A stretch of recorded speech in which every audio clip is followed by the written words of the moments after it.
I recorded this and left it in my drafts for a bit, and I thought, because I was trying to be tactful. If you suddenly discover that you have got maggots, you have got something somewhere that flies are laying their eggs on.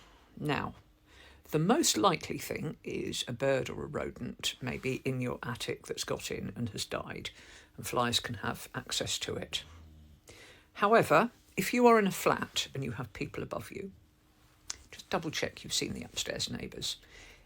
It has happened to more than a few people that they have discovered that they have got random maggots and they can't work out where, and nobody had checked upstairs for a bit. It's not likely to be that, but you'd be mortified if it was and you hadn't checked. And that generally goes for it. Make sure that you keep an eye on your neighbours. It's the right thing to do, even if you just say hi, especially if you think they look vulnerable. But it more than likely that something has died. Now, you kind of can work out where they're coming from roughly. I mean, are they coming from above? Are they coming from below? Are you getting extra flies? Basically, you have to track down where they're coming from. Now, places that they do sometimes come from, bins, you'd be surprised because fly eggs are tiny, I mean, they're minuscule.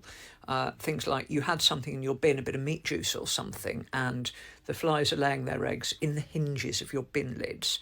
So see if you can work out where they're coming from and basically take whatever it is outside. And one of the best ways to let them clear is, especially with bins, in the summer, I just take them out and leave them in full sun for a day, because anything that's going to hatch does hatch and buggers off, and hopefully the birds will come and have a free breakfast, and then I wash it really, really thoroughly and rinse it off really thoroughly.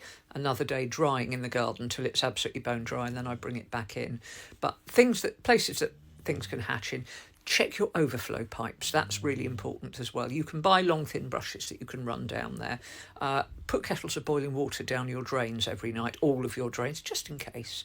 For the sake of boiling a kettle, half a handful of washing soda down your thing, follow it by a kettle of boiling water.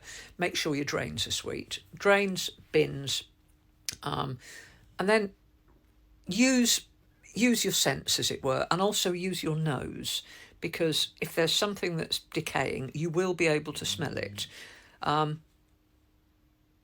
can't tell you what it smells like, but if you smelt it, you'll know. Yeah, so I don't want to be grim, that's the problem, but